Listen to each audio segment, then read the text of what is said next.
వీరప్ప అనేటువంటి మురిడి గ్రామానికి చెందినటువంటి వ్యక్తిని అదే గ్రామానికి చెందినటువంటి యేసురాజు అనేటువంటి వ్యక్తి గొడవపడి తనకు చికెన్ ఇవ్వలేదని, తాగడానికి మద్యం ఇవ్వలేదని, డబ్బు ఇవ్వలేదని చెప్పేసి రాయితోడు దాడి చేసి హత్య చేయడం జరిగింది.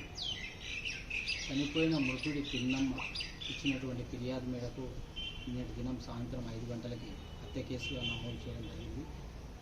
రంగంలోకి దిగినటువంటి పోలీసులు Rayadurgam rural circle inspector Prasad Babu ఆధ్వర్యంలో DEAL వారి సిబ్బంది కేవలం ఒకరోజు వ్యవధిలోనే నిందితుడు యేసురాజును ఈరోజు కళ్యాణ్ బస్ స్టాప్ దగ్గర ఉండగా అరెస్ట్ చేయడం జరిగింది. సాయంత్రం హత్య జరిగిన వెంటనే 24 గంటల్లోపే నిందితుడిని అరెస్ట్ చేసినటువంటి CI గారిని, SI గారిని, అనంతపురం జిల్లా SP గౌతమి శాలిని IPS గారు అభినందించడం జరిగింది.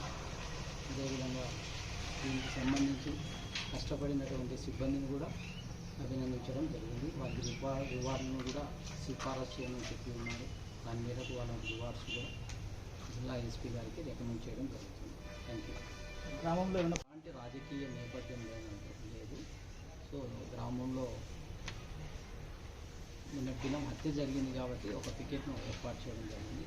తర్వాత వివరాల్లోకి వెళ్తే మనకు ఇంటరాగేషన్ కూడా నిందితుడు ఇట్లా తాగడానికి మద్యం ఇవ్వలేదని, అదేవిధంగా తయారు చేసుకున్నటువంటి చికెన్ ఏదైతే చికెన్ కాళ్ళకి పాయ తయారు చేసుకుంటే అది ఇవ్వలేదని చెప్పి పాయతో కుట్టినా అని చెప్పేసి ఈ యొక్క ఇంటరాగేషన్లో కూడా అంగీకరించడం జరుగుతుంది.